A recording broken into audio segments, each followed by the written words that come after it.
What happens when one of Hollywood's most respected legends sits down for what should have been a friendly interview, only to realize the host across from him has other plans? It started as laughter, applause, and smiles. But within minutes, that laughter died, replaced by stunned silence and disbelief, because Jennifer Hudson, the Grammy-winning star turned talk show host, asked a question so out of line that it stopped the show cold. In Samuel L. Jackson, a man known for his poise, wit, and zero tolerance for disrespect, made a decision that no one saw coming. The studio lights shimmered across the glossy black stage floor of the Jennifer Hudson show. The audience was buzzing, waiting for the moment Jennifer would welcome her next guest, one of the greatest actors alive, Samuel L. Jackson. Jennifer stepped out with her signature smile, radiating confidence and charm. The crowd cheered wildly as she greeted them. "We have a living legend in the building today." Her tone was warm, but there was a subtle edge to her grin, something sharper hiding beneath the gloss of showmanship. Samuel walked out to a thunderous applause, his energy calm but commanding. He waved politely, gave Jennifer a respectful nod, and sat down opposite her on the soft cream-colored couch. He was dressed in a dark blazer, open-collared shirt, and that unmistakable presence. A man who'd seen everything Hollywood had to offer and survived it all with class. For the first 10 minutes, the atmosphere was light. Jennifer complimented his filmography, asked about his early years, even joked about his iconic roles. Samuel responded with his signature humor, that slow, deliberate voice, a raised eyebrow, and a knowing smirk that always got the audience laughing. It was going perfectly until it wasn't. Jennifer leaned in, crossing one leg over the other, and her smile shifted tighter, almost rehearsed. "So, Samuel," she began, her tone suddenly playful but laced with something else. "You've done so many movies, so many roles. Do you ever get tired of playing the same kind of tough guy?" Samuel chuckled softly. "I don't think I've ever played the same guy twice, Jennifer," he said. "They might be tough, but they're all different people." The audience laughed politely, but Jennifer didn't. She tilted her head, still smiling, but now it looked forced. "Sure, but I mean, don't you ever wonder if maybe it's time to pass the torch?" The room went quiet. It wasn't a joke anymore. Samuel's face didn't change, but his eyes did. The warmth cooled slightly, replaced by a flicker of disbelief. "Pass the torch," he repeated slowly. "I didn't know the fire was out." That got a small laugh from the audience, but Jennifer wasn't backing off. "I mean," she said, "you've been in this industry for decades. Do you ever think about stepping back, letting the younger generation have their moment?" Samuel smiled, but it was the kind of smile that hides irritation. "Jennifer," he said calmly, "the younger generation's doing fine. They don't need me to leave for them to shine." Jennifer nodded, pretending to agree. But then she did something unexpected. She pulled out a cue card, glanced at it, and said with mock innocence, "Some people online say your recent movies haven't been up to your usual standard." "What do you think about that?" The audience shifted uncomfortably. Samuel looked at her long and slow, then said, "People online say a lot of things, doesn't make them true." Jennifer leaned back, crossing her arms. "So you don't care what critics think anymore?" "I care about good work," Samuel said, "not gossip." There was something electric in the air now, a tension that neither of them could hide. Jennifer smiled again, but this time it didn't reach her eyes. "Well," she said, "some might say your best work's behind you. That must be hard to hear, right?" Samuel looked at her for a long moment, then he smiled, a slow, knowing, dangerous smile. "Hard," he said. "No, Jennifer. What's hard is sitting here and realizing that respect doesn't mean what it used to." The crowd gasped softly. Jennifer blinked, clearly not expecting that, and that's when something shifted. For the first time in his long career, Samuel L. Jackson, the man who'd been through it all, wasn't smiling for the cameras. A stage hand slid a mug of tea onto Jennifer's side table. Cameras floated in a half circle, red tally lights blinking like watchful eyes. The control room whispered in headsets, "Stay on 2, ready, 3, hold the wide." The audience leaned forward as if one organism, sensing the air change but not yet sure why. Jennifer smoothed a card with her thumb. "You talk about respect," she said, voice sweet as frosting. "But respect is earned every day, isn't it? Not just with reputation, with relevance." The word hung there, sticky. Samuel didn't flinch. "Relevance," he repeated, as if turning a coin in his hand. "I get up, I make something honest. I tell the truth through a character. If that truth lands with a 19-year-old in Detroit or a 60-year-old in Dublin, that's relevance. It isn't a hashtag." A few people clapped. Jennifer pressed on. "But do you check the numbers, the box office, the streams?" Because some would say the last couple didn't exactly pay your rent, he said lightly, saving her from the sentence she'd regret. The audience laughed with relief.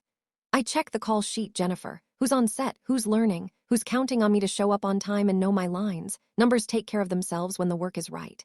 She smiled, but the smile had edges now. So you're not worried about saturation. You've made what? Over 100 films. Maybe people are ready for fresh faces. Great, he said. Let them be fresh. Let them be paid. Let them lead. Me being here doesn't keep them out. I open doors when I can. I'm not standing in any door frame. Some would argue you are. Some haven't been on a set with me. A nervous ripple moved through the bleachers. You could hear the directors whisper from the booth, a faint metallic shiver in the speakers. Stay friendly, Jen. Stay friendly. She tucked her cue card underneath another and shifted tactics. Okay, then let's talk about the image. People love Samuel L. Jackson. The anger, the intensity, the language, laughter. Do you ever worry that the persona swallowed the actor? He exhaled through his nose, amused. The persona is seasoning. The actor. The meal. He turned to the audience. Don't let anybody tell you salt is the steak. Big laugh. Even the camera operators grinned. Jennifer pressed a touch louder, but you do lean on it.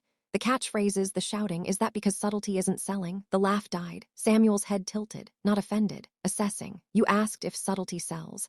Go watch the scenes where I don't say a word. Watch the cutaways where I'm just listening.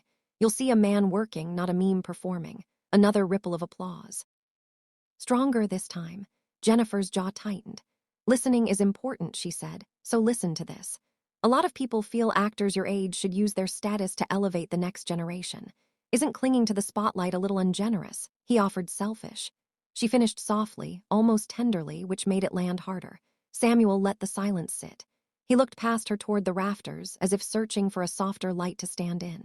When he spoke, the rough velvet of his voice lowered a shade. I teach, I produce. I call young actors after table reads and tell them what they did that was honest. I donate to public school theater programs so a kid can find their voice before the world shuts it. If that's clinging, then I hope more people cling. It should have been the button, the gracious pivot back to harmony. But Jennifer didn't take it. She crossed her leg again, ankles swinging, bracelets chiming like a warning. Transparency moment, she said brightly. I rewatched 3 of your recent films this weekend and I didn't feel them. Not like your old stuff. Maybe audiences don't either. A groan rolled from the back row. Samuel's posture changed by a degree you could miss if you weren't looking. The stillness of a man choosing patience. Not feeling a film is valid, he said. Turning that into a verdict on a person's worth is not. I didn't say worth, Jennifer replied, eyebrow lifting. I said audience appetite. You conflated them, he said gently. Happens fast under lights. The band leader coughed into a fist. A producer slid into the aisle with the look of someone approaching a nervous dog. Calm palms, don't startle. Jennifer's smile thinned. We keep it real here, she said to the audience. We ask the questions people are thinking. Then ask them, he said. Ask about the craft, the collaboration, the failures that taught me something. Ask why I say yes to smaller stories between the noisy ones. Ask about reading plays to kids in hospital wards because their faces change when the commas change. He paused. You want truth? Ask for it without trying to make a bruise first. That landed. You could almost hear the room inhale. Jennifer blinked, then tried levity. Come on, Sam, you don't bruise easy. Easy isn't the point, he said. Respect is. A red light flashed. 90 seconds to break. The control room voice was louder now. Clipped. Tossed a commercial. Do it now. Jennifer ignored it, sensing a cliff and accelerating. Anyway, look, I admire you. We all do. But there's a time, right? Athletes retire, singers shift to mentoring. Isn't there a point where you bow out gracefully? He smiled in a way that wasn't a smile. When the work asks me to, not when the noise does. She leaned forward, voice honeyed, words sharpened. Or when a host has the courage to say what others won't. Courage, he repeated softly, isn't cruelty with makeup on. Gasps. The band leader's eyebrows climbed into his hairline. Jennifer's cheeks colored. For a heartbeat, the mask slipped. The wounded look of someone told a truth they didn't want to hear. Then the steel returned. Let me be specific. She said, your last film opened small. Critics called it tired. If a young actor had that run, they'd be done. Why is it different for you? Samuel didn't answer immediately. He studied her card, then her face, then the audience, as if choosing where to plant his flag. Because I've proven I can climb out of any valley and still carry other people up with me, he said. Because a season isn't a career. Because longevity is a craft. And because the day I'm a headline more than I'm a human, I'll be the first to leave. Some might say that day is today, she said. It was quiet enough to hear a ring slide on a finger somewhere in row 5. Samuel sat forward, forearms on his knees, an intimacy the cameras loved. No, he said softly. Today is the day I remind folks that tough questions don't require disrespect as a delivery system. The tally light blinked. Break, break, break. Jennifer forced a laugh, palms up. We'll be right back with more real talk with Samuel L. Jackson. The band punched a bright sting. Lights eased. Applause signs begged. The audience clapped because they were told to, not because they felt like it. As stage hands swarmed for touch-ups, Jennifer sat very still, staring at her cards as if the ink might rearrange into safer questions. A producer crouched beside her room. "We can pivot," he whispered. "Family, theater, the cookbook." She shook him off. "I'm fine." Across from her, Samuel sat in water and looked at the floor, then the ceiling, then nowhere. A makeup artist dabbed his forehead. He thanked her by name. When the countdown began, 5:43. He rolled his shoulders once like a fighter, loosening the tension in the past. The lights surged alive. Jennifer's smile returned, lacquered and bright. "We're back with the incomparable Samuel L. Jackson," she purred. "Let's lighten it up, beat, or maybe not." He waited. She planted the question like a flag. "If you weren't Samuel L. Jackson, the legend, the brand, do you really think you'd still be getting hired?" The audience recoiled. The band leader's hand froze above the keys. Somewhere in the booth, a producer whispered, "Oh no."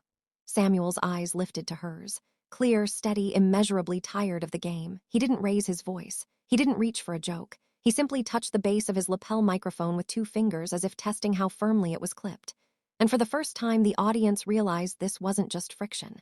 It was a few use. And it was almost gone. The air inside the studio had changed. It was thicker now, quieter. The bright lights no longer felt warm. They felt harsh, clinical, like interrogation lamps. Jennifer smiled, but it wasn't real. It was the kind of smile a person wears when they're trying to hold power that's already slipping through their fingers. Samuel sat still, calm, composed. His hand rested on his knee, his thumb rhythmically tapping once, twice, a silent countdown. Jennifer shifted in her seat, ignoring the frantic signals from her producer through the teleprompter glass. "So," she said, drawing out the word, "you're saying you don't think age or performance matters in this business anymore? That you can just keep going forever?" Samuel leaned forward, elbows on his knees, his gaze steady but now sharpened. "I'm saying," he replied slowly, "I can keep doing what I love as long as I'm capable of doing it. That's how every craft works. You stop when the work stops needing you, not when someone decides you're too old to be interesting." The audience murmured softly. Jennifer laughed, but it was hollow. The kind of laugh that masks frustration. "Oh, come on, Samuel, be honest." "There's a point when the audience moves on.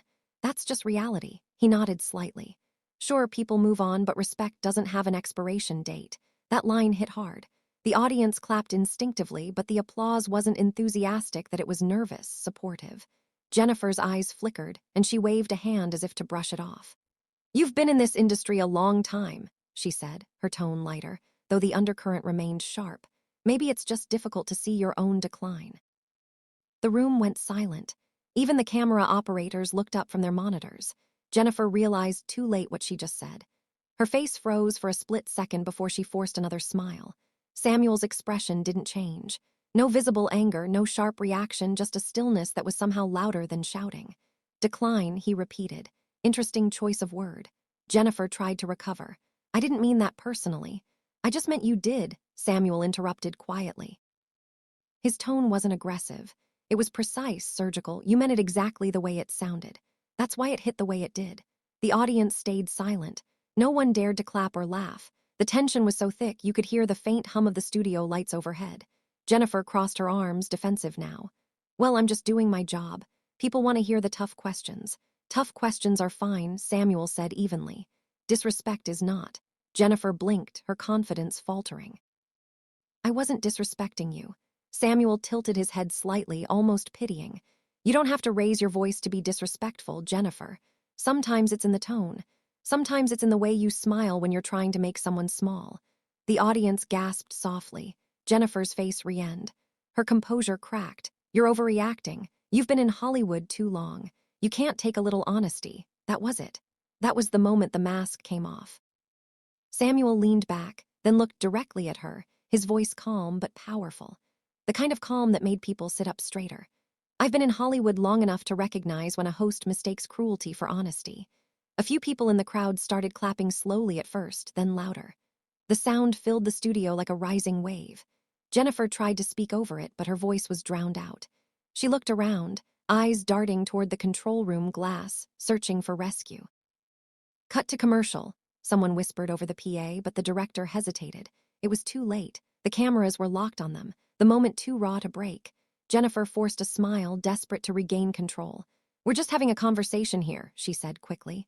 "That's what this show is about. Open, honest dialogue."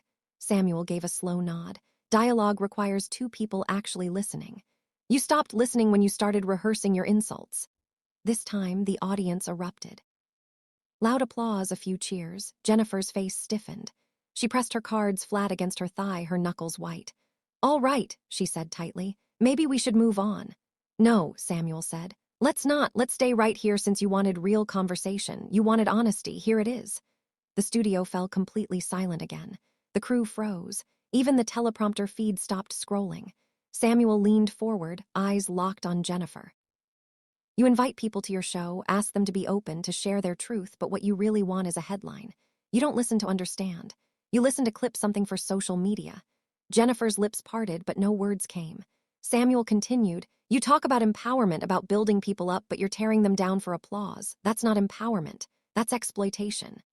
The crowd started clapping again, louder this time. Some even stood. Jennifer's jaw clenched. "I think you're taking this way too seriously," she said, but her voice trembled slightly. Samuel smiled faintly. "No, I'm just taking myself seriously because apparently no one else here is." The audience roared. A standing ovation was building, spontaneous, uncontrollable. Jennifer sat back, stunned as Samuel calmly reached up and touched his microphone clip again.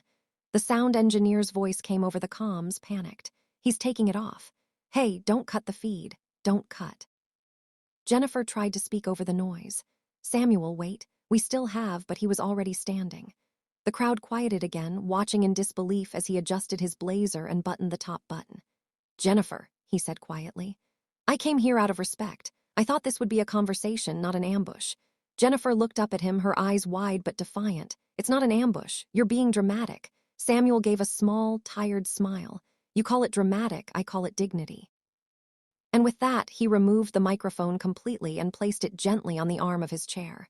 The studio was silent. Jennifer stared at him, the legend standing in front of her, calm, unshaken, and done. As he turned toward the exit, one of the stage hands instinctively moved to block the path, but the producer quickly waved him aside. The man had made up his mind. He was leaving. And for the first time in the Jennifer Hudson show's history, the audience didn't know whether to clap or cry because everyone knew this wasn't just television anymore. This was a reckoning. The silence after Samuel stood up was unlike anything daytime television had ever experienced. No band cue, no commercial fade out, no teleprompter rescue, just the hum of the cameras and the low shuffle of hundreds of stunned audience members trying to process what they were seeing. Jennifer blinked rapidly, her mouth half open. "Samuel, sit down," she said, her voice brittle but loud enough to echo through the studio. "We're not finished yet." Samuel stopped, turned halfway toward her, and the look on his face said everything words didn't need to. Calm, unshaken, deeply disappointed. "I am," he said simply. The words landed like a gavel. Jennifer's expression flickered, a mixture of disbelief and defiance. "You can't just walk off my show," she said sharply. "We're having a real conversation here. You talk about respect, but walking out isn't respect, Samuel. It's arrogance." He took a slow breath, stepping back toward her, just enough for the cameras to catch his face clearly. His voice was quiet, measured, but filled with the weight of someone who'd spent a lifetime mastering control. "No, Jennifer," he said. "Arrogance is thinking you can insult someone under the lights and call it journalism." The audience gasped loud and unfiltered. Jennifer's cheeks flushed crimson, but she forced a smile that didn't reach her eyes. "Oh, come on, don't be so sensitive. You've played villains, killers, all kinds of tough guys. I thought you could handle a few tough questions." Samuel gave a low, humorless chuckle. "I've handled tough questions from better interviewers than you." "What I don't handle," he said, taking a slow step toward her desk, "is disrespect disguised as entertainment." The studio was dead quiet now. You could hear a pin drop. The audience's eyes darted between them like a tennis match where one player had stopped playing and the other didn't know how to quit. Jennifer crossed her arms, her tone shifting from performative to defensive. "This is my show," she snapped, "and my job is to ask the questions that make people uncomfortable." Samuel nodded slowly. "Mission accomplished." That line hit the crowd like a punchline. The room erupted into cheers and applause. Some audience members stood up, a few whistled. It was no longer the Jennifer Hudson show. It was Samuel L. Jackson's stage now. Jennifer looked stunned. Her eyes darted toward the crew, silently pleading for someone to cut the feed. But the director didn't move. No one did. Samuel gestured toward the crowd. "Look around you, Jennifer. These people didn't come here to see me get humiliated. They came here to see two professionals talk with mutual respect. You turned it into a power trip." Jennifer Unk's lips tightened. "That's not fair. It's honest," Samuel cut in. "And maybe that's the problem. You think you're holding people accountable when really you're just holding them hostage." The audience gasped again, followed by another wave of applause, louder, longer this time. Even some of the camera operators nodded subtly behind the lenses. Jennifer stood now too, unable to stay seated while her own guest controlled the room. "You think you can just lecture me on my own show?" she said, her voice trembling. Samuel raised an eyebrow, calm and cold. "I'm not lecturing you. I'm showing you what accountability actually looks like." That was it, the final line, the knockout. Jennifer looked down at her cards, hands shaking slightly, and then up at the audience, but no one was on her side. Not a single person clapped. Not one voice rose to defend her. Samuel took a step back, unclipped the last wire of his microphone, and placed it on the edge of her desk. "I've done this long enough to know when a conversation's over," he said quietly. "And this one's done." "Samuel, wait," Jennifer said, her voice cracking slightly. "You're overreacting." He paused at the edge of the stage, then turned one last time, his silhouette framed perfectly against the stage lights. "No, Jennifer, I'm reacting exactly the way a man should when respect leaves the room." The crowd stood, not just clapping now, but cheering. The sound filled the studio, echoing through every camera mic and every hallway backstage. Samuel nodded once to the audience, a silent thank you, then walked off the set without another word. The cameras followed him for as long as they could, capturing that dignified walk past the curtains, down the hallway, and out of sight. Jennifer stood frozen, her smile trembling under the lights. The applause didn't stop. It kept going, relentless, overwhelming, consuming. She tried to speak. "All right, we'll be right back," she muttered, forcing a laugh that died instantly. The teleprompter didn't move. The producers didn't cue music. No one knew what to do. The screen cut to black. If this story moved you, hit that like button. It really helps more people find these powerful, true-to-life stories. And if you want to see more moments like this, stories of dignity, respect, and people standing up for themselves when it matters most, make sure to subscribe and turn on notifications. Because here we don't just tell stories.